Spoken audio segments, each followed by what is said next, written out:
grown-ups. We could buy lightsabers if we want. We could go. Maybe for Patreon we should duel. Oh my god. We should just we'll end in tears. I reckon me you could running get- inside going.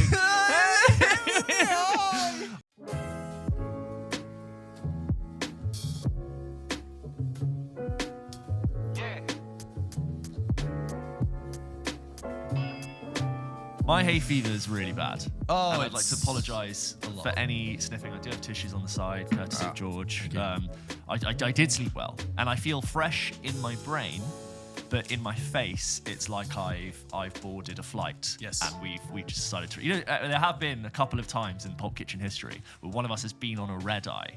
And we have recorded like 3-4 hours after you've sort of stamped your passport. Yeah.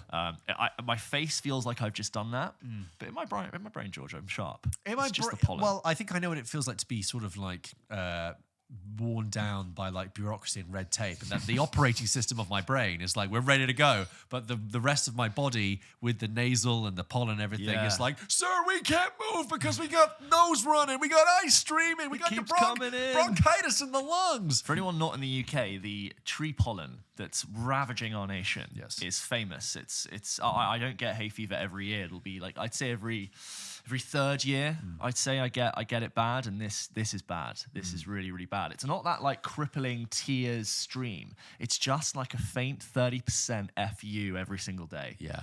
Mental fog, baggy eyes. Yeah. I see it in my face in like double take. I've got this like bagginess and this like slight puffiness. Like I can see the world, but not really. As if James, you were sort of living in sort of 4K, 6K, and now you've gone down to sort of 1080p. You know what it is? It's like you're watching a show and the buffering, the internet's cut out a bit, so you've cut down to like 720p. Yeah, and just you're like, to get through. I can see. I know, but I'm not seeing as I should. It's very frustrating, and do you know what?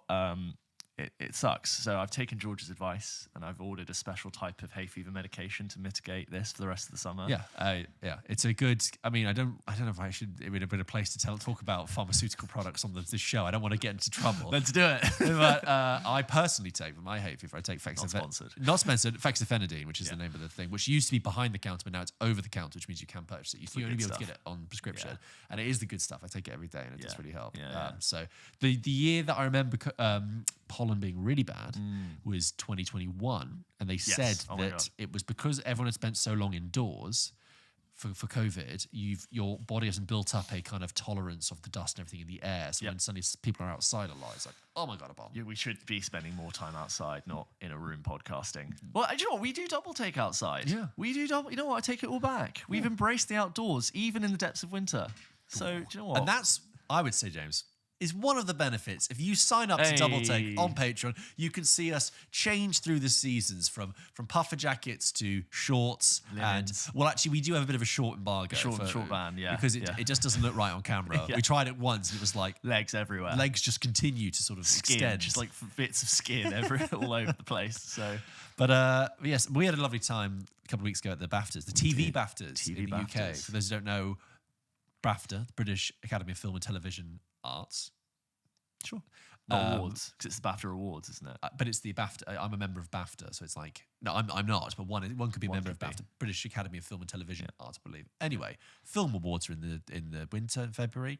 The TV awards are in the spring, and we went to that, and that was a nice experience. Follow our Pulp Kitchen podcast for the outfits and the shenanigans. And you'll know that if you're a regular listener to the show, that we are predominantly a film podcast. Yeah, and we do want to give TV some love, which I think will happen soon. Yes, I see you guys in the Discord talking a lot about Andor season 2. Yes, a lot of love percolating for the studio, which I think is now finished. Finishing this week. Finishing this week, so we will sort of give TV a little bit of love. Well, this is what I was thinking about post BAFTAs. Mm-hmm. So it was an interesting experience being there and seeing all the awards, because TV really,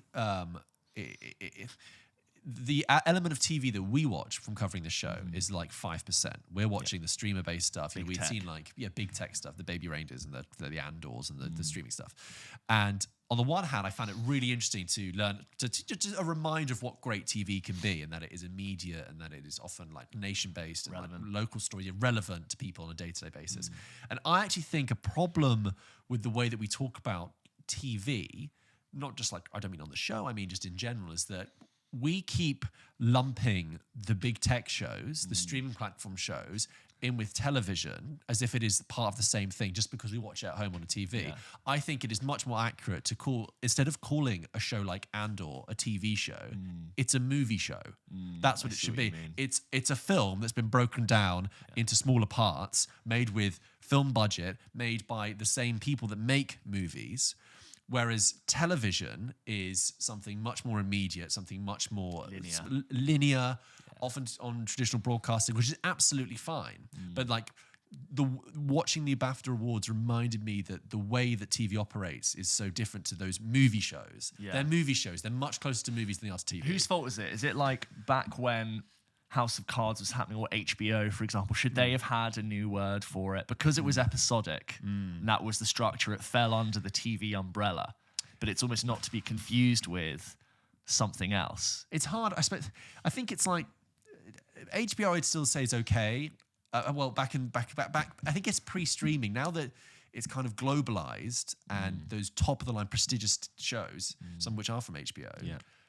The budgets of everything have escalated. You know, the budget of House of the Dragon is so different to what TV was. The spirit of what Andor is not true to what television and its history was. I'm not saying either of them are bad things. I mean that they deserve to have a different word. They've taken the structure of the television show, but they're going on to do something very, very different. Those things are inherently a spin-off of, I don't mean like a literal spin-off, I mean like they're an offshoot of film production, much more than they are to do with TV. And I think it's fairer on actual television shows. So when we were there and like, they were all talking about Mr. Bates in the post office, like, that's true television. Something like Andor, even Baby Reindeer, you could... I think if it's being backed by a streamer and big tech, it probably is a movie show. It's hard. Adolescence, it's like, yes, it looks like television because it's like British, show. But it's very cinematic. And it's delivered by the same people who are giving you The Electric State. Literally. How do you classify that was on my mind. So movie shows. I think going forward, I'm going to like Severance, movie show, all Apple TV stuff. It's all movie shows. But it's as always with the TV BAFTAs, the sun seems to just turn up in full force. It's a beautiful day. Got to like I saw Louis Theroux just pottering around, having a very serious conversation. Have you watched his Settlers documentary? Very good. You should check it out. He's still firing on all cylinders.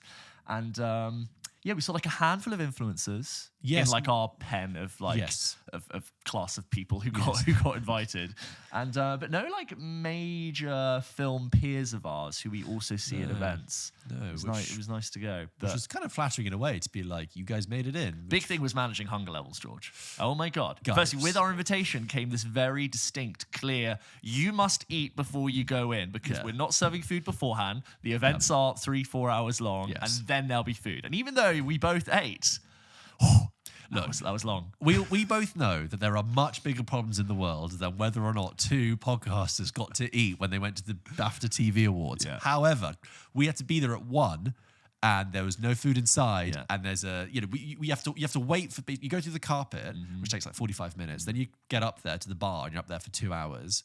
And then you have to go to the ceremony for 3 hours and then you come out and you have to wait another 45 minutes for food. So we're talking a work day, an entire work day's amount of time. Standing around and talking and sitting and standing and clapping. And this isn't like no food. Oh, but yes, they're bringing out some like nibbles and stuff. No nibbles, no nothing. No, nothing until not even the ceremony was done. A bar on your seat. We were talking the whole time about what would be a good snack right now. So I understand you might not want popcorn, everyone chewing and crinkling packets, but remember, we were up in the gods based on the position that we hold. We were way up there. Like we could have eaten very discreetly and not affected the award ceremony.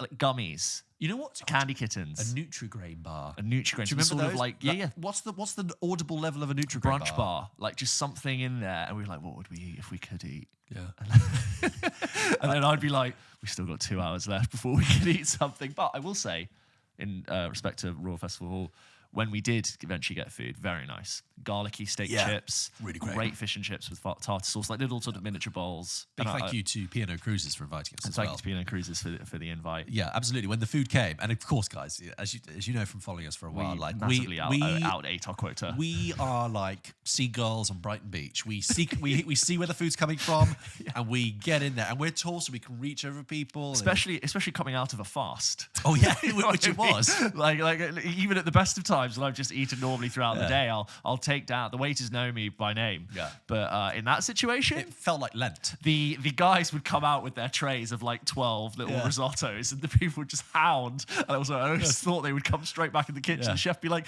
"You've been out there for 12 seconds." They took everything we had. You know, like in The Mummy, when like the people get like swarmed by locusts and everything gets dissolved into nothing. It's like, that's what it was like. Yeah. Anyway, keep up with the shenanigans like that we do on the social channels that we have with Instagram and TikTok. But today, well, we're talking the big movie, Mission Impossible: The Final Reckoning, the 8th movie in the franchise. The final movie in the franchise. We'll see. Well, we'll see. Saw the ghost. Yeah, so we talked Mission Impossible. We dropped a little special episode earlier this week, which was us going through the existing films in the franchise, except for number 2. Yep. If you want to brush up on your Mission Impossible before you see number 8, go and check that out. We've also interviewed Simon Pegg, Hayley Atwell, Pom Clementif, and Greg Tarzan Davis. We had great fun with them. Check out our social media channels again for the junket clips. Tarzan Davis threw a glass at me. This is not a drill. Yeah, but hey, you make it sound like he cricket balled you. He did a soft underarm throw that I think a 4-year-old could catch. But I just say, not the glass. And he did it anyway. Think about how badly it could have gone. Anyway, antics you can watch. It was good. Yeah, check that out. But yeah, Mission Impossible: The Final Reckoning. That's the film we're going to be talking about this week. Should we get into it? This is a quick message brought to you in partnership with our friends at Airbnb. So, George, the summer is coming. Yes, I can feel it. Longer days, brighter days, but I'm in desperate need of a holiday, James. Yeah, me too. I've got some nice trips coming up, though. I'm going to Spain, Cape Town, and, of course, Glastonbury very soon. You love Glastonbury. Your yearly pilgrimage to Glastonbury. I cannot wait. What about you? Have you got any fun trips coming up? Yeah, I'm going to Florida at the end of the year as normal. Then I'm going to Spain quite soon as well. I'm already looking at nice Airbnbs we can stay at. Well, yeah, Airbnb is not just for finding a place to stay. It's also for hosting your flat while you're away. Yeah, absolutely. And I'm really keen to do this more, actually, when I'm away this year. It's a great way of earning some extra cash, and you can put some of that money towards the next holiday, flights, maybe even a nice meal. And plus, I don't think a lot of people realize how easy it is to do. Yeah, I love the idea of being sat in a nice European city with a cocktail, thinking, I've got a little bit of extra cash coming in on the side. Especially as it's so straightforward, because like my flat is just sat at home empty anyway. I might as well use it. Exactly. It's holidaying the smart way. Plus, you can set when you want to do it and how long you want to do it for. Your home might be worth more than you think. Find out how much by going to airbnb.co.uk/host. So, picking up after Mission Impossible: Dead Reckoning, which at the time was Mission Impossible: Dead Reckoning Part 1. Mission Impossible: The Final Reckoning, which is a de facto part 2 to that story. Ethan Hunt and his fellow IMF agents are still battling the entity, this rogue AI, which has now, at the beginning of the film, infiltrated a lot of cyberspace. I didn't even know the term cyberspace was still being used, but they do use it in this film. Like, if you do that, all of cyberspace will be destroyed. I was like, is it the 90s?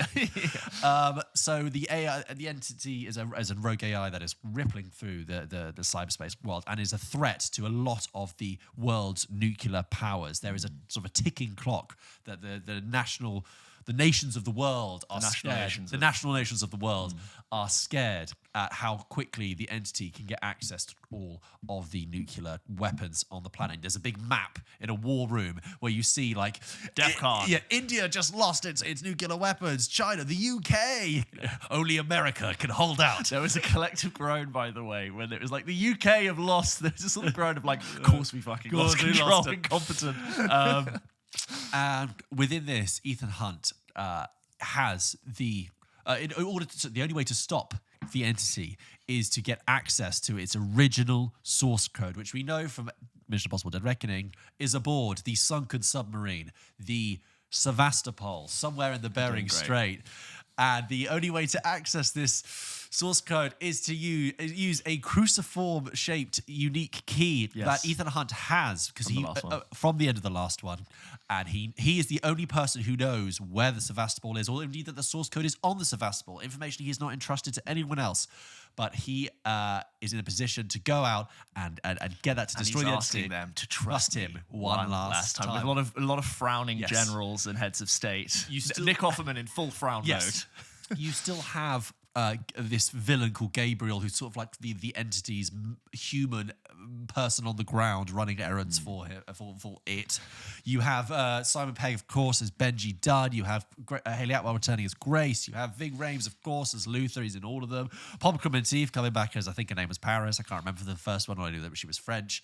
And she still speaks French in this, actually. Yes. I didn't realise that all of the IMF team also parlez-vous français. Yeah. You also have Angela Bassett returning from Mission Impossible Fallout. Now, once CIA director, now President of the United States. How am I doing? I'm doing pretty good, I think. Thank you. Now President of the United States, who is, as the film begins at DEFCON 3, which is a high place to start. That's many a DEFCON. Yeah, because it's my experience. You go down to number 1. You don't go up to 5. Yeah. And it's halfway through. Seen both War numbers, Games, so. like War Games, Matthew Broderick. But I was going to say, this is a War Games movie, indeed. And she's holed up, and she spends a lot of the movie talking with Mark Gatiss and Holt McCallany and Nick Offerman, dealing with Mr. President, Madam President. If you don't do this now, what you are doing is going to risk the lives of every American citizen. It's a lot of that. There's a lot of scenery chewing. You also have walk-on parts by Hannah Waddingham and Trammell Tillman, and that's the case. It is the final reckoning, peppered with a little bit of callbacks to other films in the franchise. The stakes couldn't be higher. It is nuclear war. It is a massive rogue AI. And who's going to save it? Ethan Hunt, Tom Cruise, committing stunts. It's 2 hours and 45 minutes long.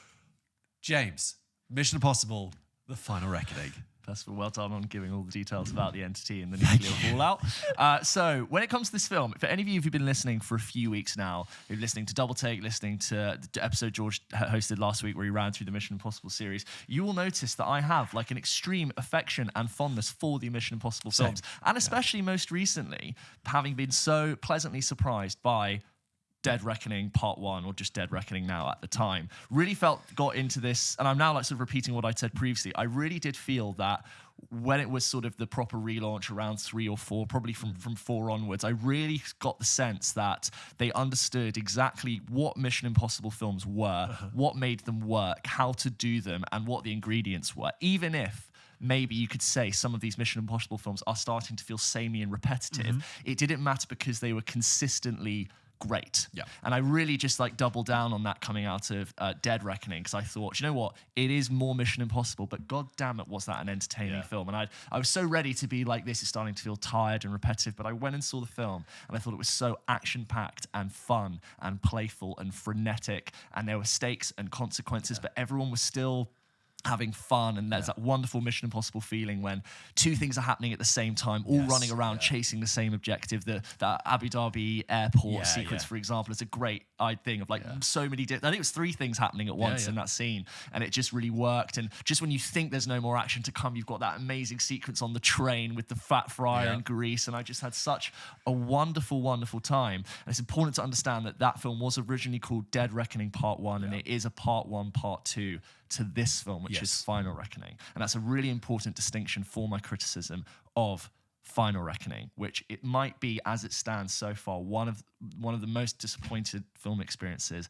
I've had, which is such a huge shame. I really do feel like, unfortunately, with this film, they had one idea for a film and they split it into 2 movies. My experience watching this, and let's be honest, this was in a big multimedia screening that was absolutely full of industry, full of influencers, full of content creators, people who should be there for a good time. I really did feel that the first 30 minutes was not getting me excited at all. It was a lot of insane exposition dump, recap, running around in corridors and whispered tones and staring at the eye of the entity, which really doesn't do much for me. And I got in the first 30 minutes and I said, I'm not loving this, but I'm sure it's going to pick up. And it just didn't. I'm sure it'll pick up. This is Mission Impossible. There's going to be something great here. And it just didn't. And I was so disappointed at how it just felt like they didn't write anything new. They elongated the final dynamic of the last film and stretched it over 2 hours and 45 minutes. And I almost am sitting here scratching my head thinking, what happened? I really thought you understood exactly how to make these films and what it was that made them great. This film, unfortunately for me, gets so bogged down in exposition, stakes. So much of the stunt sequences are dark, close quarters, underground, slow, underwater, and they do not jump off the screen in the same way that the last 4 or 5 Mission Impossible films have. And I was just quite gutted that was the end. In no way does it affect my enjoyment of the last 2 films. I think if you sat me down right now and said, next weekend we're going to go and see one of the Mission Impossible films, I'd say, great, those are still fun. But this sits well below the bottom 2 or 3 Mission Impossible films to me, which I think is a shame. I really do believe that Tom Cruise and Kristen McQuarrie tried to make a film that would be a fitting end to the Mission Impossible story, but I was bored, I was uncomfortable, I was tired. I took a friend who also fell asleep a couple of times during the screening, and catching up with people afterwards, a lot of people had very similar things to say. So I'm so disappointed to report back that this isn't the great final send-off. Look, there's an amazing stunt sequence with the crop duster planes that you've seen on the posters, and yes, that's great. For almost all of the film, I was left severely wanting some excitement, some passion, and some interest, and I just didn't get it. So it's really disappointing. So I saw it. James and I saw this film separately. Yeah, I saw it at a screening for press ahead of the junket, which had maybe 20, 30 people there, still in the IMAX at Cineworld Leicester Square, which is both a pro and a con. Pro in that you have lots of space to open up and sit comfortably, but also it's a massive space to only have a few people in, and you worry that the film is then going to fall flat because you're in this huge cavernous space that's kind of falling on empty chairs. So you and I were kind of keen to swap notes about how you saw it. And it was interesting when you said that you saw it with a massive audience and it wasn't vibing. And was there vibe in the audience at all? No, really. That's that sense where you can feel the audience not connected with the film. There really, really was that. I didn't love it either, and I have to say, you've got to remember with me, I'd just watched all of them. I could not be in a better place to enjoy this film. I was thinking about why I loved, for example, Bridget Jones 4, and I loved Dune Part 2. The reason is because I just watched the previous films in immediate proximity to those. So I was ready to go. Couldn't be more Mission Impossible in my life. But I didn't love it. And I actually found it incredibly baffling. And when we came out, everyone was sort of talking to each other like, yeah, so it was cool, yeah? And it's almost the length of it had kind of made us, as you say, so long that you forget kind of what's actually happened. You're kind of blurring at the detail of it.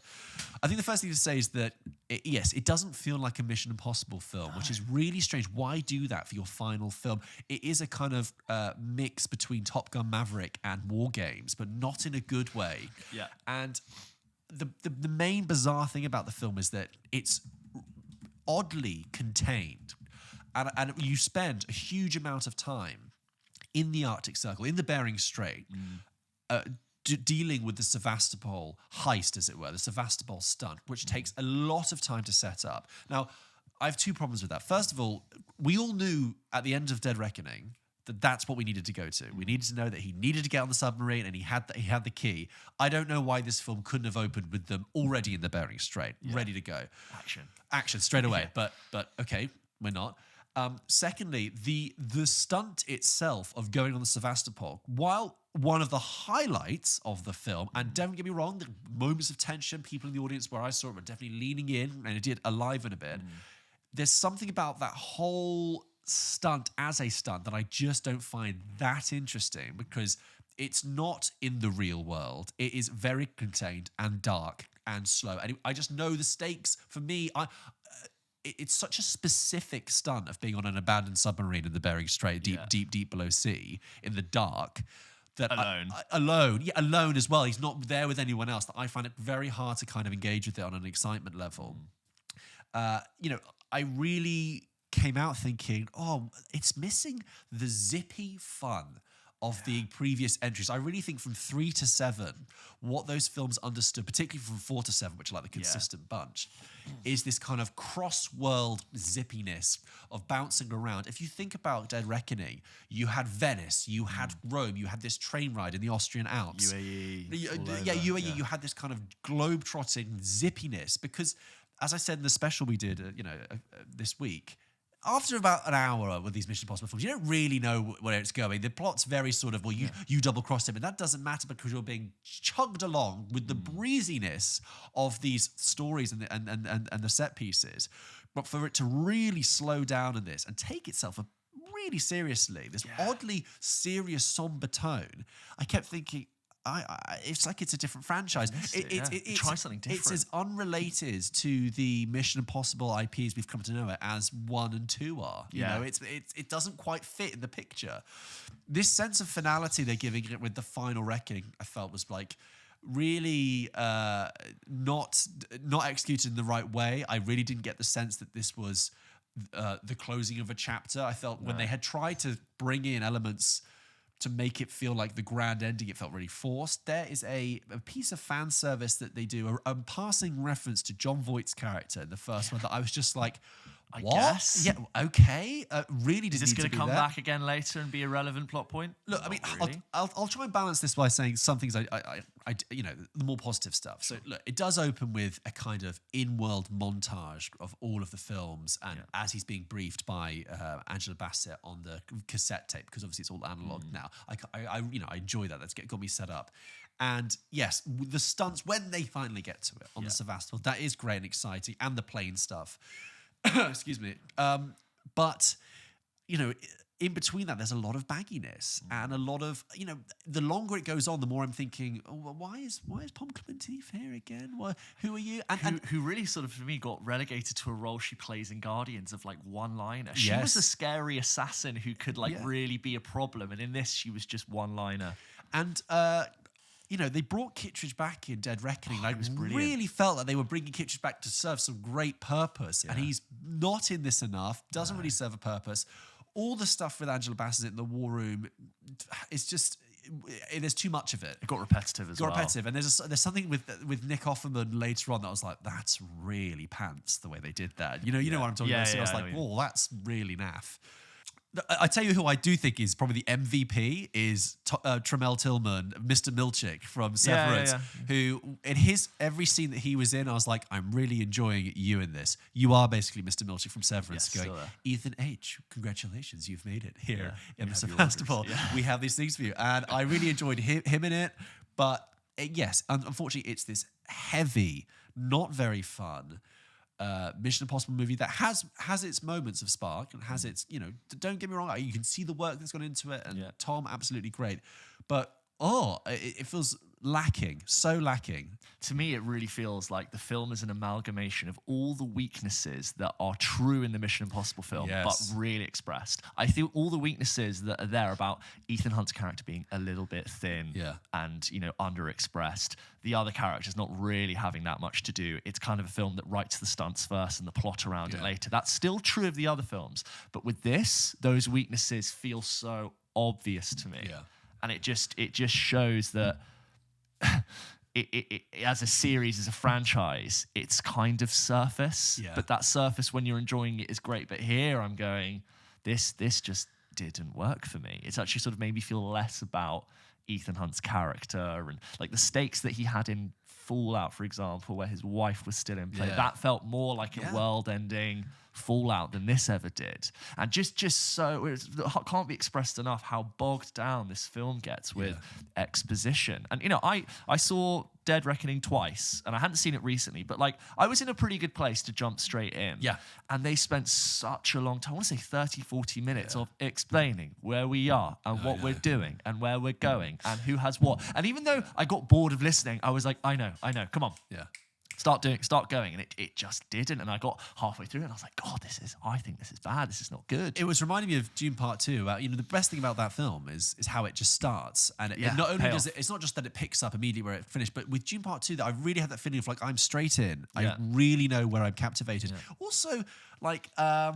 Do you remember, like, not Furiosa doesn't pick up from the previous film in that respect, but like that's a film where from the very beginning I was like, whoa, here we go. Act 1 is like the opening, isn't it? Here we go. Yeah. And same story, like Deathly Hallows films, which I don't think you've seen. Part 1 of Deathly Hallows is the very somber, moody, artistic setting up of like what's going to come. And that film's there, and I think it gets a lot of hate, but also I think there are really good moments of it. But when you do, I think a lot of people came out of the cinema feeling very Part 1. Yeah. But when you do get to Deathly Hallows Part 2, it's straight into it. Harry comes back to Hogwarts. It kicks off the battle, and all of the payoff is there. What I find interesting when I said about it being really contained is that for a film that's meant to be this big, is how actually when you boil it down, I think this film only takes place in about 3 places. It feels small. It does feel crazy small to say. Because like in the Bering Strait, it's like there's in the water and there's on the ice. That's it. In the opening, it's running around cages and underground tunnels, which I really don't like. I've said this so many times about starting a film. I'm like, don't run around in the dark. Don't be in a void, in a headset, staring at something amorphous for too long. Tell me where I am, where we're going, who we are, and what we're doing. So cynically, I see this, and I've no evidence of this. Again, it's a cynical idea. But we know that Dead Reckoning, technically, underperformed financially. Yeah. It didn't do well. It came out a week before Barbenheimer, which didn't do it any favors, and it didn't make its money. It was the most expensive Mission Impossible film to date at that point. And cynically, I look at this, and it feels like the studio said, right, you know that cost a shitload, and we didn't make our money back. You better sort of have some Suck it in a bit. Yeah, suck it in and be focused. And they said, okay, well, don't worry, because we're going to have it all focused in the Bering Strait for half of it, and then we're going to go to this other place for the second half of it. And I couldn't believe this film basically takes place in two places. Because it felt like, to me, they used up all their good ideas and their stunts in the first one, because that was almost like overstuffed with jam-packed action. Like, maybe you could have spread the love a bit. Yes. And put some of the ideas in there. This film was really missing a chase, a heist, something to get that wasn't the submarine, like somewhere where like people were against each other trying to do something. And in the third act, this will be spoiler free, but when our enemies and our IMF team are together, it never felt exciting and consequential. It was standing around talking. I also, you think they could have maybe moved the train wreck to the beginning of this one or something. Ended with Venice in the Dead Reckoning, perhaps. I also... Yes, and this is the thing, without the highs of Mission Impossible, which has always relied on the highs, you forgive the errors. That's what I said. The best thing about the Mission Impossible films is that, yes, they're littered with silly things and things that make you suspend your disbelief, but you just kind of, push that aside because you're having a great time. Without that, you kind of... I was aware of... There was no mention of like Ilsa or of like the emotional consequences of the previous film. I thought that was like a big thing. The relationship between Ethan Hunt and Grace, I found actually a bit off. A bit creepy, like we don't know this character very well, and he's like the way he like canoodles her and like, but it's never like romantic, but it's this weird space. Again, like revealing the weaknesses of Ethan Hunt as a character. Like, who is he? You're what does not he want? James Bond. I can't it's actually really baffling to me. And again, like I'm so surprised that we're reporting back saying we really didn't enjoy it and that we don't think it's very good, because I thought it was a lock-in. I thought it would be a good stock to buy. The chances are this would be a good film. So I'm just, and you know what? It wasn't worrying me. I wasn't lying awake thinking, I hope Mission Impossible makes it. I was like, you've heard me on the previous episodes. I was like, you know what? I just can't wait. I'm ready whenever it's done in the oven. I think it's going to be a great film from this year.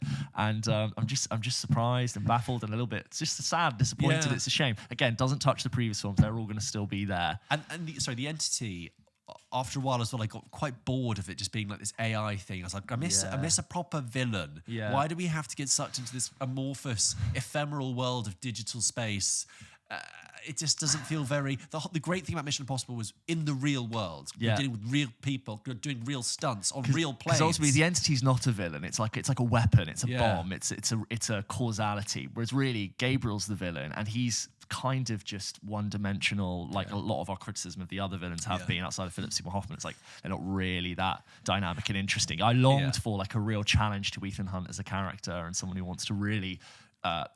you know what? Like, there was no change in dynamic. We never like had to scrap the plan and go do this now. It was just the same idea stretched. It says a lot about the franchise and a lot about the film that, like, by this film, again, they're kind of changing what the IMF is. By this one, it's like the IMF is just a bunch of shadowy former criminals who are basically just these people. And I'm like, no. You are a security service. The beginning films, you're a legitimate operation, okay? Do they like lose funding and dissolve and go shadow? I don't know. So I'm seeing it again because having taken Anna through and had her watch all of them for the first time, the deal was she was like, okay, obviously you need to see it ahead of time, but can we go to the cinema and see it? And I said, of course. So I'm a little bit... Well, you know what? I'm actually looking forward at least to it confirming my opinion either way. Yeah. Because there's a part of me that hopes that maybe going to see it again, I can kind of engage with it in a different way.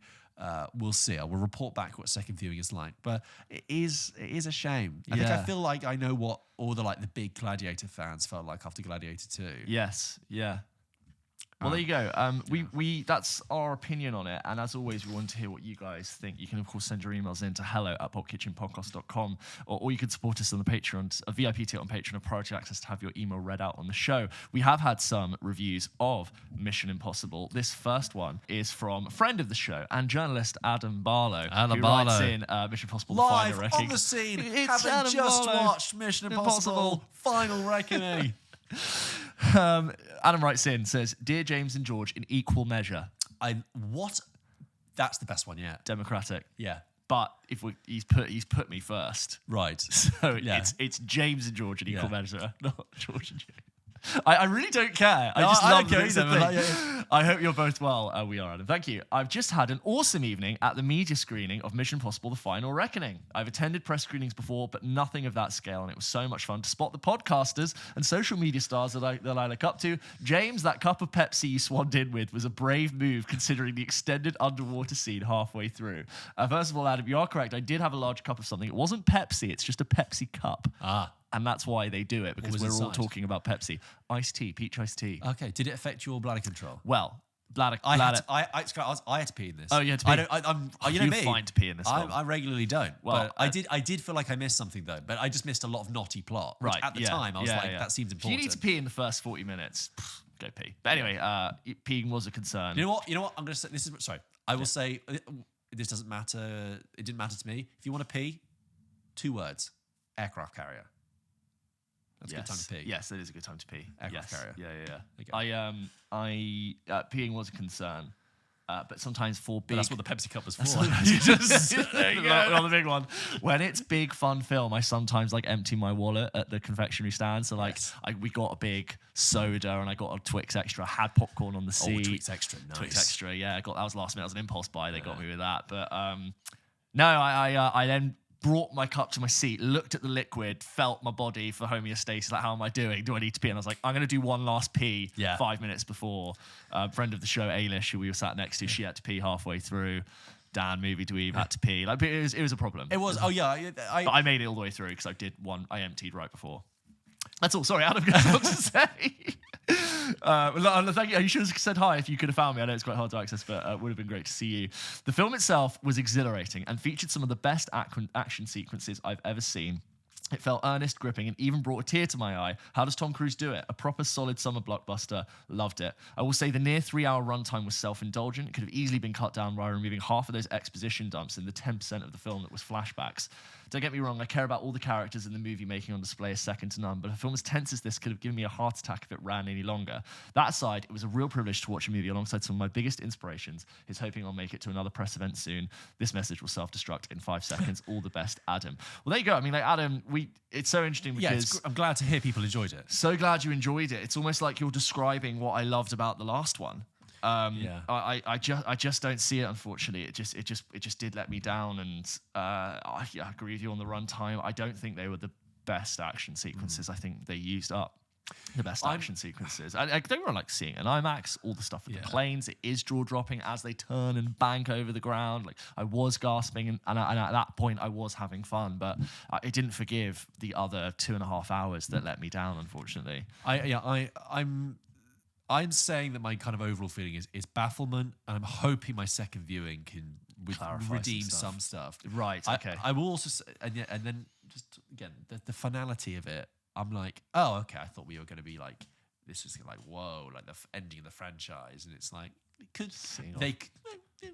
This next email is from Zara about Mission Impossible: Final Reckoning, who in Nun's voice from Blues Brothers. I haven't seen Blues Brothers. So, hello boys, nice to see you. Writing to you from Sydney, Australia, where my partner and I have just left the IMAX screening of Mission Impossible: Final Reckoning. You will probably be getting an email from him too. Nice.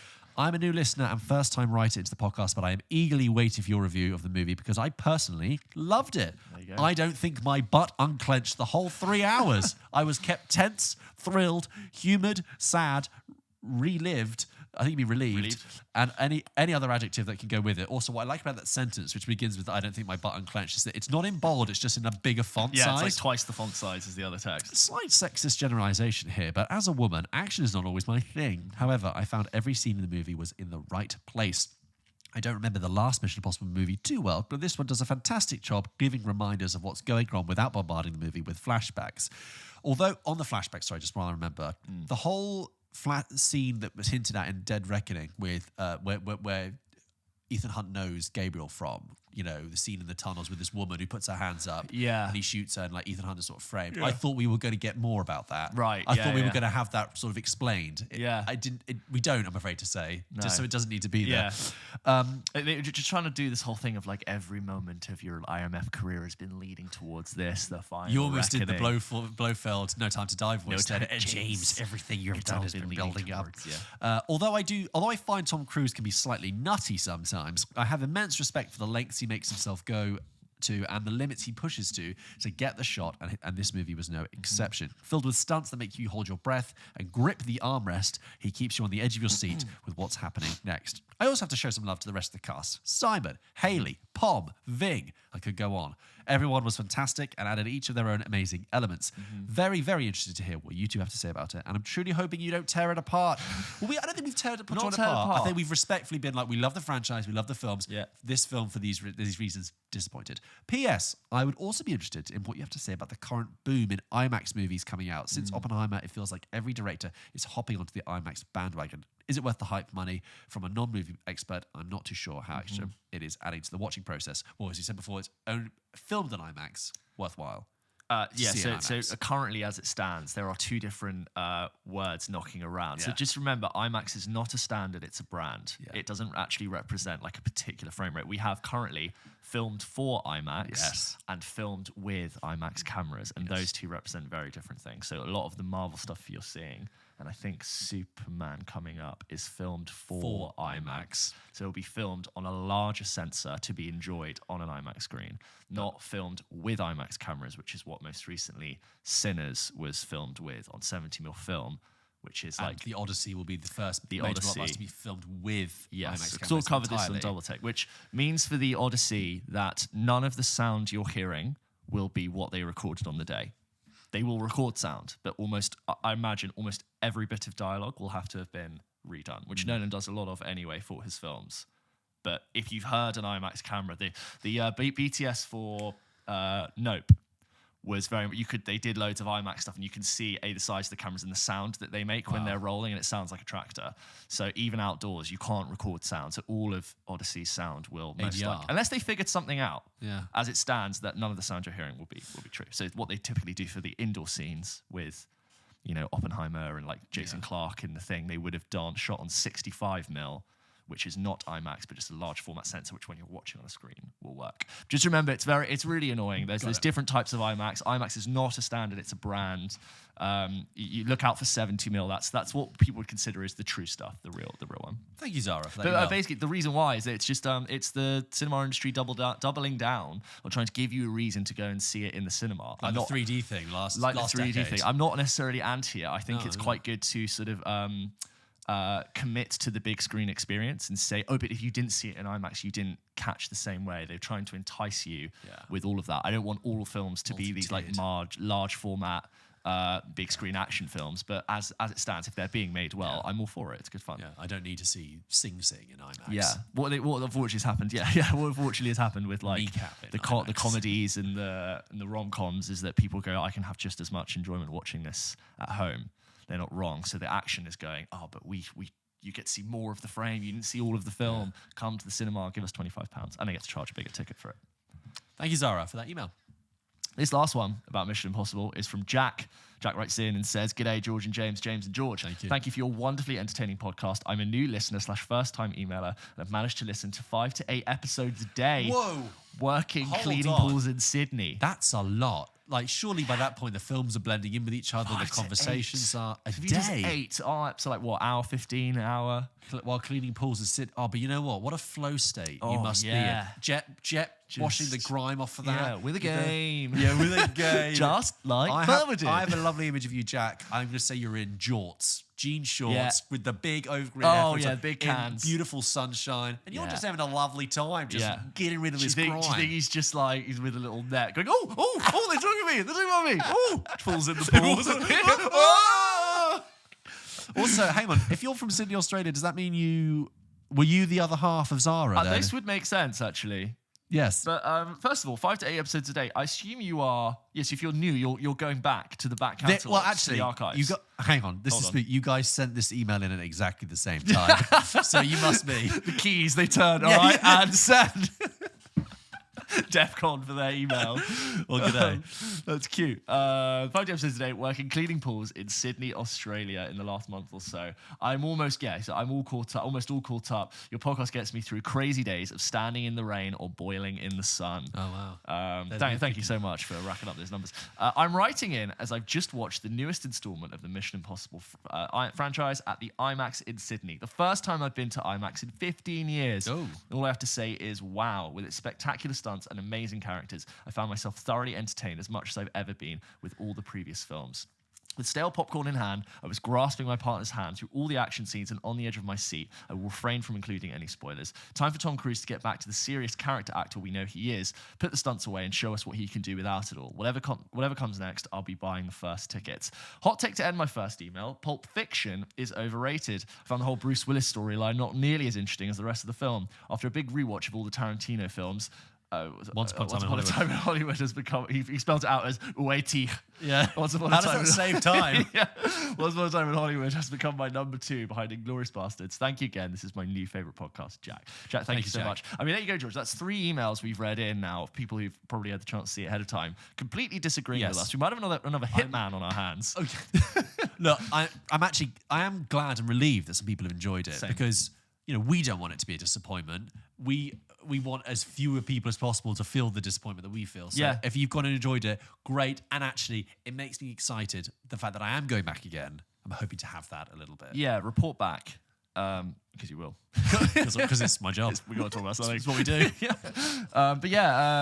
Interested to see, because now it will be out this week, isn't it? It's out this week, guys. Oh God, it's still not out yet. Yeah.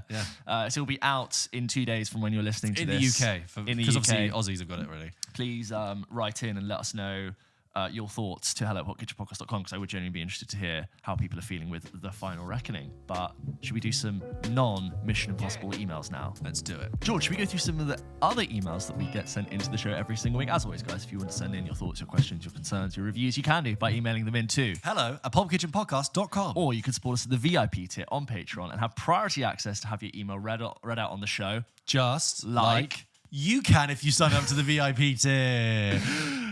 Stevie writes into the show and says 2 thoughts on Sinners. G and JJ and G, Stevie C, Danny Boyle hater here. Oh yes, we remember you from the hot takes. I have 2 thoughts on Sinners. Firstly, someone emailed in last week about what trailers make you want to see a film you would otherwise ignore. That for me was Sinners. The trailer was super intriguing and really got across the point that this movie will defy your expectations, which I think everyone agrees it really does. I think that's true because almost like it's hard to quantify. It does so many different things you probably didn't expect it to cover in its runtime. So therefore, like, didn't expect that about music and race, vampires. Yeah. However, as I am old, I remember a film released 30 years ago I remember 30 years ago called From Dusk Till Dawn. Do young people know this film? It was a really strange release from Quentin Tarantino with a bit of an all-star cast, including Tarantino himself. It is strange for me that it's not getting more of a mention, as Sinners is kind of a modern-day remake. Have you seen it? And if so, don't you agree? I don't want to do Sinners down. It was much fun, but it wasn't that original given vampire attacking club is literally the plot of From Dusk Till Dawn. I'm not getting acronyms today. I'm really not getting them. Keep up the good work, lads. Stevie. I've not seen From Dusk Till Dawn. No. But just a quick thing, it's not directed by Tarantino. It's directed by Robert Rodriguez, his mate. But Tarantino is in it, and George Clooney and Salma Hayek. I've not seen it. I know it's a bit of a cult film, but yes, I know it's like they're 2 like bank robbers, I think, who end up falling into like a bar, which ends up sort of being sort of loosely related to vampires in some way. They even made a Netflix series about it, like 2 seasons of it, like a spin-off of it like 10 years ago. That was like the first wave of Netflix shows. I vaguely remember that. Wouldn't it be funny if, you know how Tarantino's going to do one more film and that's it? Wouldn't it be funny if he just started acting again? He just became I don't an know actor. if it's greatest strength. Doesn't matter. He would be allowed to do it. Well, because he goes, you know what I mean? I don't know. Is that what you think? And he just starts basically. I want to play a stormtrooper. Yeah. And with my stormtrooper, he's going to take his helmet off. I'm going to be a Jedi. I don't know. I just want to do it. Why do you want to do it? Because it's fun. Yeah. Me and George went to go see Tarantino live, where we saw him just like... He was like a rock star. Oh, it was amazing. The energy in the room When he walked out. I mean this is a compliment. He just like vomited film lore at us for 2 hours, but it was brilliant. Yeah. Edgar Wright just sat there and had to sort of take it. Well, I assume a flashing light that said "go to interval" was there, and he was just struggling to cut it That's off. the thing about the 1932 year difference in 1936 is that what happened between that? And you're just like, sure. Have you seen, because Tarantino Sure. is at Cannes at the moment, he's one of the jury members, and he is having a great time. He's like, Yeah. ladies and gentlemen, welcome to the Festival du Cannes. He's just like loving the attention, he's loving the energy, he loves movies. He does bloody love a movie. I think we've said this before, he is a cross between a child in a candy store and an old professor who loves film, just smashed into one. A bit like Doc Brown. He's living his best life. Let's do another one about Sinners before we move on. Let's talk about Sinners, as you can tell, a film that's been with a lot of correspondence on. That's really, really popular. I mean, if the box office wasn't enough to say that. Anyway, Ryan writes in. So check out Double Take. Most recently, we talked about the crazy success of Sinners and its implications, and it became the 6th horror film to gross over $200 million domestically in the US. So go and check it out. It's an interesting conversation. Horror used loosely, as we say. Yeah. So Ryan writes in about Sinners and also Thunderbolts and many other things. Hi guys, hope you're having a great week. I recently just subscribed to your Siren tier for all the Double Take goodness. I have now caught up on everything you've put out, which is sad, because I can't binge it anymore. Thank you very People much. do talk about the spicy special sauce that makes this the bingeability. Yes. People don't underrate the bingeability of Pulp Yeah, Kitchen and when you media. run out and you're like, fuck, I got all a week. Hey man, you got any more Pulp Kitchen? You got I any can more listen Pulp, to? man? However, Go back and listen through again. During a few episodes. However, loving the content and can't wait for more. I wanted to write in with quick takes of a few recent cinema trips, as I've not sent an email for a little while. So here goes. Number 1, Thunderbolts. Really enjoyed this film, and I think it's just what Marvel needed. It seemed to me as Marvel going back to that old recipe to deliver a really enjoyable film about a bunch of heroes I couldn't really care about. Yep. It's done enough for me that I was looking forward to seeing them in upcoming projects. Florence Pugh was brilliant, and the director did an amazing job tackling a huge subject with this film without overbearing it. 2, Sinners, one of my favourites of the year so far. Although the second trailer spoiled a lot, I was hooked throughout the film through the use of music, essentially as a character in itself, which was so good. Jack O'Connor, I think you mean, was, because there's Josh O'Connor. Yes. Jack O'Connor, was the standout for me in this one. Number 3, Revenge of the Sith. I actually watched this straight after Sinners. Not sure it's the best double bill, but it was fun. Because it's just been re-released for its 20th anniversary. I've always loved this movie despite its flaws, but seeing it on the big screen for the first time was stunning. For the first time. Wow. Maybe you're On young. the big screen for the first time. Yeah, I guess we take it for granted. Well, yeah, we were 10, 11 when Revenge of the Sith came out. Perfect time for us, wasn't it? Even though I found it disappointing. But yes. even though I know it's nowhere near the best films, it's always a 10 out of 10 for me. Possibly a good topic for the show about how people's favourites in a franchise aren't always the best ones in the franchise. Like we said with Mission Impossible 3, where I was like, the nostalgia for me makes that my favourite. I will say, after Revenge of the Sith came out, I got given it on DVD, and I had my desk behind you there. And instead of doing my homework, some nights I would just watch the fight scenes from Revenge of the Sith on my computer. It's just like, it's just great. I did. Do you know what? Even though I said I found the film disappointing, I had the novelization of the film. I had the PlayStation 2 game. I had the DK, visual dictionary that came with it. The encyclopedia, I had the Mace Windu Jedi toy, which was one of the best Star Wars toys I ever had. The way they had newly articulated the arms was just like, this is a cut above the 1997 re-release of a lot of the toys. I had the lightsabers that would like extend out. The plastic conical tubes things. And I had Luke's one and Darth Vader's. His Darth Vader suit and as a sword, and I would play with them and fight my friends with them. That's all. Yeah. No one played with me. Number 4. We're grown-ups. We could buy lightsabers if we want. We could go. Would you fight me? I take great pride in the fact that I would still play. We as adults, myself as an adult, I've not lost the capacity to enjoy play. Maybe for Patreon we should duel. Oh my god. We should just it will end in tears. I reckon me running inside going. I reckon we can get a couple of good lightsabers for like £150 each, like a really good one that's combat ready. Combat ready? Yeah. You know what I mean? Like not showpiece ones, ones that are designed. I think they're called the FX ones. Do you? I'm a grown up. I can buy a lightsaber if I want. Do you remember being a kid in that age when you play games like that? Most of the arguments would be about whether or not you were dead. It's like, I got you. You were dead. No, you can't do that. No, just that's my arm. My argument to get out of it if I ever got shot in a game. I was like, yeah, but in Die Hard he gets shot like 3 times and he's fine. So I'm okay. You didn't get a headshot. Yeah. Should have used real like guns. Do you ever play with Nerf guns? Yeah, but I found them underwhelming. We all just did imaginary. We just, I was very good at gun noises when I was younger. Oh yeah. Yeah. I had, shotgun. Yeah. 50 caliber People knew. 50 caliber sniper. Grenade launcher. Pistol. That's a sniper in an empty valley. Yeah. It's the winter. Revolver. Yeah. Anyway. I had fun childhood. Quickly, Ryan's got some more just warfare. He found it really enjoying. He really enjoyed his screening of the film. The audio created real tension and gut punching action. I felt like you were there. I was stressed, and I felt real emotions with the actors. Great stuff. Lastly, you finish with Until Dawn.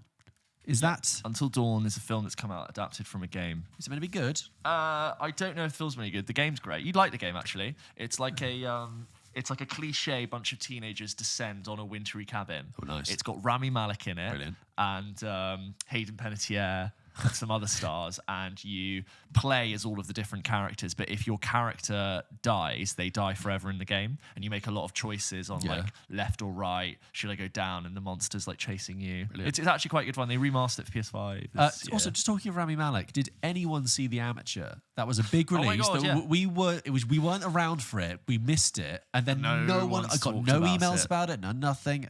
Anyway, Until Dawn. Ryan says huge fan of the game, and I was excited for this film, but it ultimately fails to live up to it. Trying to avoid spoilers, but once I realised what type of film this is, I was quite put off. Not great, but not the worst horror I've seen. And the ending seemed promising, but blah blah blah blah blah. Sorry for the long one. All the best, Ryan. This next one is from Daniel, who writes in, "Hello, James and George. Hope you're well and enjoying the transition into the warmer weather over here. Loving it. I am in Brisbane, Australia, and we are currently coming into our colder weather. And lots of Aussies knocking around. Yeah. So there's a great chance that it's somewhat similar, although still maybe hotter here.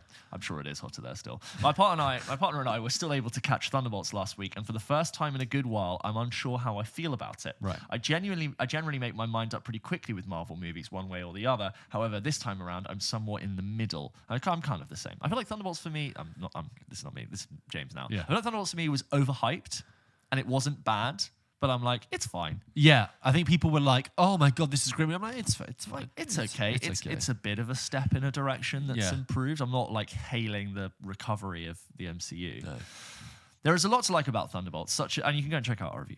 There's a lot to like about Thunderbolts, such as the standout performances from Florence Pugh, David Harbour, and Lewis Pullman. Each of them understand their individual assignments and hit it out of the park. David Harbour was a highlight for me, although I can understand that maybe his comedy wasn't for everyone, as per your review. I think his role in the film... I think his role in the film harkens back to early MCU days, where the role of comedian was held by a certain character or two and not the entire cast. Though the other members of the Thunderbolts did crack a few here and there, I think it worked really well to rest the comedy on Harbour's shoulders. Hopefully this trend continues in future projects. Pullman was also a particular favourite of mine, as he was able to convey the meek, frightened and tormented role of Bob frighteningly well. There's something about the innocence and sadness that really makes his struggle with mental health cut through and really helped sell the emotional heart of this film for me. Pugh was just as great, as I think we all expected her to be as Yelena, although it was great to see Florence take the character to another emotional level. Her interaction with Red Guardian in the third act really hammered home to me how lucky the MCU is to have someone as talented as her in her ranks. Wyatt Russell showed a lot of potential with his character of John Walker, however I can't help but feel like maybe there was a bit left on the cutting room floor. I would have loved to have seen more of the shame and guilt that drives him to be a better version of himself, past the odd flashback here and there. Hopefully we get to see more in the future. However, I can't help but feel like the rest of the cast got the short end of the stick. Ghost is more or less the same paper-thin character we remember from Ant-Man and the Wasp, while Taskmaster is, well, there, I guess. All in all, I think Thunderbolts was fine, if maybe overhyped. It suffers from having to reheat leftovers from the other films in the MCU, but has standout moments when it can do its own thing, like with the Sentry/Void. I agree that this is middle tier, somewhat forgettable, but not necessarily bad MCU film. I see what he means when he's like reheating the leftovers of other films. I love some leftovers, me personally. Cold pizza, but it's great. like, yeah, do you know what I mean about that? Yeah. All the best for the upcoming 200th episode. Australia has no shortage of pubs if you're looking for a new place for a pub quiz. Dan, not sure if this will be covered in an episode of Double Take, which I'm loving, by the way. Go and check out our Patreon if you want to get access to that. But what are your thoughts on the rumors of Jake Schreier directing an X-Men movie and Marvel's new planned yearly output of 3 movies max, 1 to 2 live-action shows, 2 animated shows? I think his work on Thunderbolts makes him a great candidate for another team film, hopefully with a strong script. Sorry to pop your MCU hitting pause bubble. I'm not anti it. I think it'd be nice. There's good bones there. I don't think the film's badly directed, Thunderbolts. I think it's quite competently directed in the context of the MCU. So I'd watch it. Thank you, as always, for your email. This next email is from Cameron, who writes in and says, hot take. sound is more important than picture. Dear George and James. Oh, there you go. Hey. Hope you're both well and enjoying the sunshine. I know I might have missed the hot take train, but just in case, I thought I'd fling one your way. You've got the rail replacement bus. You've missed the hot take train. You've caught the rail replacement bus. Despite the fact that... Is it over? What? Did I miss it? Despite the fact that films are considered a visual medium by definition, I would argue that sound is actually more important than picture. Now, I know there are many departments that contribute to making a film or a TV show, and each one is just as important as the other. Cough, cough, ADs are the best. But breaking it down to the two fundamental ways in which we consume movies, I feel like the experience is much more dependent on the audio quality. That is not to say that cinematography isn't important. You want to be blown away by stunning visuals? Oh no, it wasn't going anywhere. That's the end of the sentence. You want to be blown away by stunning visuals, but would they be as stunning without the soundtrack? When I was at uni, one of my lecturers told us that if you're watching a low definition video, but it has great sound, you'll accept it. But if you're watching an 8K masterpiece and the sound quality is bad, you're more likely to reject it. I'd love to try. I would love to. I'd be really interested to watch 70 perf IMAX with really bad sound. Yeah. Just for 10 minutes to go, God, yeah, that really is true. I believe it is true, but I've luckily never have to experience that because it doesn't really happen. Also, sound literally has a physical effect on us while watching films. Your rib cage can literally shake from the vibrations. Warfare. When Paul Atreides is walking across Arrakis with Shai Hulud in the background, it's the score and effects that's giving you goosebumps. I'll also happily listen to a great score without watching the film, but there's no way I'm watching Matthew McConaughey slingshot a back hole without the sound on. It's true. Yeah, it's nothing. You're like absolutely the way right. the organ just literally pulled out all the stops. I think Hans Zimmer just went with his elbow on the organ and slammed it. Well done for calling out the Pulling out all the stops stops from is an an organ organ playing. thing, yeah. Ultimately, I know there are many who would disagree, and I totally get it why, but for me, it boils down to the fact that video depends on sound, but sound doesn't necessarily depend on video. Because even the silent films had music. Correct. Sorry for the long one, but stay safe out there. Cameron, I think you're right, Cameron. I think that's a really great observation, and I will be thinking about that whenever I come across good sound design again.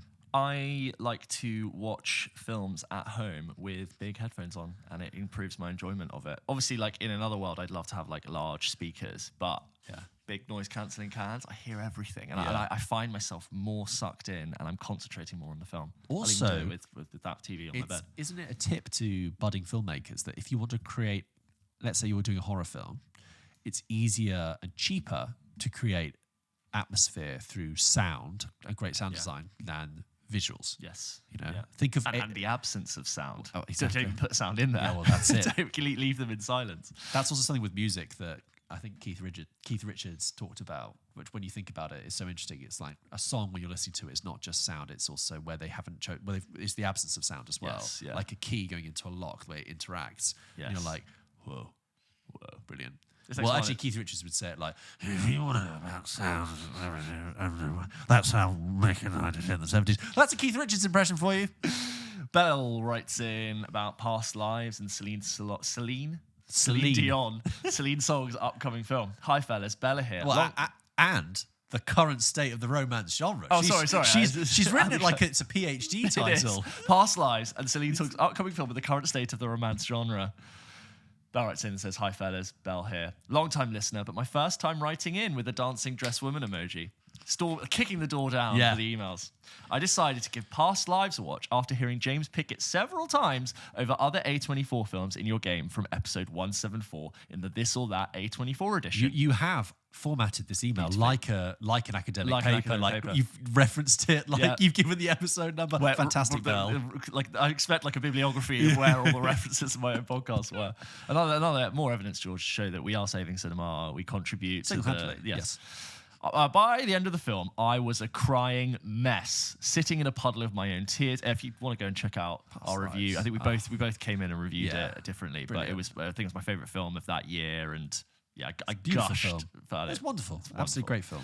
Sitting in a puddle of my own tears for what is seemingly a simple film at its core, with a stripped-back cast and settings, I was profoundly moved by the way the film explored such themes such as longing, the unknowns of what-ifs, of lives that were never had, that were never lived, fate, and of course, love. Alongside the gorgeous score and cinematography, I'm barely able to fault this film, and it has quickly become one of my favourite films in recent years. I would just say, on Past Lives, like just hearing you write that, Belle, I want to watch it again. Same. And I did have that thing when I saw it. It really felt like I was watching an instant classic. Yeah, I was really immediately like, oh yeah, this is for Something years now. like a seminal piece of film about that moment in time about love. You want to show it to someone who's young and be like, this is what. And I think if you were like in your early 20s getting into film or something, you saw that, I could easily see how they're like, oh my God, wow, this is fantastic. I love it. I can't wait. So good. We love it. Alongside the gorgeous score and cinematography, I'm barely able to fault this film, and it's quickly become one of my favourites in recent years. Us too. With the trailer having recently dropped for Materialist, Celine Song's second film, I'm a little hesitant given the all-star nature of the cast. Hard to suspend one's disbelief when Pedro Pascal and Chris Evans are fighting for your affections, as well as the story being somewhat more cliche in nature. Will I still watch it? Absolutely. With that being said, I'd love to hear your thoughts on the current state of the romance genre, as I feel like there have been fewer romance films of late with as much quality and nuance as ones like Past Lives. Do you guys have any favourites? If so, which ones? If you got this far, thank you so much, and I look forward to future episodes and what you have in store for episode 200. Sirens on my end, Belle from Brisbane, Australia again. Aussies, represent. Thank you so much. We talked a bit about... do you think loads of Aussies got together and just went, if we all send them one email each on 1 week, they'll have to come out. They'll have to come out. Right, Brisbane, go. Sydney, 2. Adelaide. And send. It's like an Aussie takeover of episode 181. Here we go, boys. They're coming. First of all, so we actually talked about Materialists when we talked about it on Double Take. Yes. But yeah, let's talk about the romantic genre. Yeah. Past Life to me, like straight to the top of the most recent ones. But you got any favourites straight out the gate? I think in terms of recent ones, that's what's hard because... you would say nobody wants this on Netflix, though, not a film. Yes, it's like an example. Yes, I'd say that's a great romantic comedy, really. But and like Past Lives was great, but also an indie film. It's like, where's the mainstream big budget? Well, not big budget, but mainstream studio kind of, which I think is what Celine Song's trying to do with Materialist. Baby Girl was got a lot of press. I liked it. You didn't like it as much. No, it's like that's more like a sort of sexual thriller. Yeah, I wouldn't call that a romantic We Live in film. Time. We were a bit lukewarm on. That's a good example. Yeah, one. I didn't. I forgot about that. Nora, sort of not really. No. Bridget Jones Mad About the Boy. We enjoyed. Rom-com. Yeah. Does a com take it away from the rom? Yeah, it was some like rom-coms are different to romance. Pure like Past Lives, not a lot of com. That's a romantic film. Yeah. Whereas Bridget Jones Mad About the Boy, rom-com. It ends with us. Neither of us saw. But recent Queer ones, is coming up, and I've not seen that. You have, but you wouldn't call that. Definitely not a com. You could. It's like a romantic tragedy, I'd call that. But like, it's not. I haven't seen it. It's not even romantic because it's so deeply sad and frustrated. Yeah. I tell you what, Nosferatu is more of a romantic film than Queer is. Nosferatu's a great answer. Hey, Nosferatu isn't not romantic. Yeah, you can definitely read it that way. Yeah. I liked it. I like Nosferatu. No, I do too. Yeah. I just think with Robert Eggers' films, tangent now, sorry. Yeah. I think I had the experience where I like them when I watch them, and then afterwards, in the weeks and months afterwards, I kind of go, I feel just that touch underwhelmed. Fine. Nosferatu, don't get me wrong, Yeah. loved the experience of watching it. Yeah. But in the months and weeks since, I've kind of been like, I think, All of his films or just a handful? all of them. Like Really? Northman, really enjoyed the experience of watching it. It was violent, shocking, everything. And then afterwards, I was kind of like, didn't really. It's quite a lot. Like The Lighthouse. This is not necessarily. I don't want this to be a detraction from his skill, because what I'm basically saying is that they are experiential films that when you're in the moment of them, they are great. The Lighthouse, I had a great time with that. I've never really been interested in going back and watching I rewatched The Witch in the cinema. Oh, yes, you did, in the cinema recently. this year, and I was like reminded at how much I think that film's really great. But I wasn't in between being like, The Witch. Yeah. But I rewatched it again. I was like, oh yeah, this is really good. Yeah. Smaller film than I remember. It's tiny. Those Mary Poppins. Those were the emails this week, guys. Thank you very much for sending those in. I think we'll end with a little game. Let's do it. James, as ever, Pulp Kitchen ends with a game. And this week, guys, in keeping with the Mission Impossible theme the episode topic, in recent weeks we've played, A24. Would you prefer this one or that one? And we've done it with Pixar movies. I think we did as well. Oh, yeah, that was a good one. Oscar, the Oscar from the last 10 years. I'm going to give you Tom Cruise movies. Oh, okay. Yeah, and let's you go. have to tell me which ones you prefer. Are they any in particular order, random? I've shuffled them because some are greater than others. Yes. So cool. Yeah, okay, fine. Sorry, I'm already getting going. Which Tom Cruise film do you prefer? American Made or Top Gun? Top Gun. Top Gun, really? Yeah, it's more iconic, yeah. Top Gun or Mission Impossible? Mission Impossible. Mission Impossible or Jack Reacher? Mission Impossible. Mission Impossible or Oblivion? Mission Impossible. Mission Impossible or Night and Day? Mission Impossible. Mission Impossible or Tropic Thunder? Tropic Thunder. Tropic Thunder or Valkyrie? Valkyrie. Valkyrie or War of the Worlds? Valkyrie. Valkyrie or Mission Impossible 3? Mission Impossible 3. Mission Impossible 3 or Collateral? Mission Impossible 3. Mission Impossible 3 or Top Gun Maverick? Top Gun Maverick. Top Gun Maverick or The Last Samurai? Oh, I'll go Top Gun Maverick, but Last Samurai's good, underrated. Top Gun Maverick or Minority Report? Oh, I've not seen Minority Report in so long. Oh, I'm going to go Top Gun Maverick. Top Gun Maverick or Vanilla Sky? Top Gun Maverick. Top Gun Maverick or Jerry Maguire? So different. Oh, just because we haven't got that Tom Cruise in such a long time, I'm going to go Jerry Maguire. Jerry Maguire or A Few Good Men? A Few Good Men. And those were the Tom Cruise movies. You did. I thought you were going to bring in all the Mission Impossibles, and then I would have. We did my that. proxy It's thing. just too much. I was surprised to hear you put. I thought Top Gun 1 was rubbish. Really, It is kind of rubbish. I would never ever rewatch it. But American Made, I thought was actually not that bad. I kind of was just thinking, like, when you think Tom Cruise, you close your eyes. Yeah. I think the poster for Top Gun 1 kind of comes in, Sure. and his like iconography as a star on the big screen. Yeah. I think almost something is owed to Top Gun. I go back and listen to our episode where we watched it. Watching Top Gun now makes no sense. It does not work. Nothing happens in the film except Goose. Nothing Goose is happens. the only thing that happens. It's thing. really strange. And it's like watching it now is not the way to experience it. You needed to be there. Yeah. You had to be there to You watch needed it. to drive with your buddies, or you're on a date cruising down on a Friday night, and then I think it deserves respect as like a placeholder for like American iconography and culture and cinema and who Tom Cruise is. He is almost Top Gun. I missed out a few that I think you hadn't seen, so I hadn't put in Rain Man, I hadn't put in Eyes Wide Shut, Yeah, I hadn't put in He's Magnolia. got some really different films. When you asked what was it, it was Jerry Maguire versus Top Gun Maverick. Yeah, I'm like, oh, it's such like completely different films. I also didn't put in there Rock of Ages, which I've not seen. Yeah, he turns up in that as well. I need to see Eyes Wide Shut. Yeah, I me Interview with a too. Vampire as well. I want to watch. Oh, that's the other one I know. Yeah. So Eyes Wide Shut, I think. Yeah, it's kind of, when I was getting into film, that was regarded as like the duff, the weakest Kubrick film, all that stuff. But now I think it's been reappraised and kind of loved. I know there's a shot where he's meant to be walking through a London street and he's actually on a treadmill in the background. Yeah, it's like early volume stuff before they did the volume. Do you know what made me want to watch it? Is that coincidentally with us going to the TV BAFTAs and Alan Cumming presenting, being a wonderful host, he's in Eyes Wide Shut, and I saw a clip with him and Tom Cruise, and I was like, that's really good. That's a really good scene. So anyway, guys, that was the game this week. That was the episode. Thank you very much for joining us. Send in your thoughts about Mission Impossible Final Reckoning. Please do. And anything else to hello@pulpkitchenpodcast.com. New episodes every single Wednesday. We'll have other stuff coming this week, TBC. Make sure you check out Double Take. We do all our news and fun analysis of casting and trailer reactions. I'd say if you're walking along thinking, I want to know what's going on in the film world, or I'd like to hear James and George's opinion of it and their take on it, that is why we do Double Take. And it is the best way to support what we do. And we sit outside.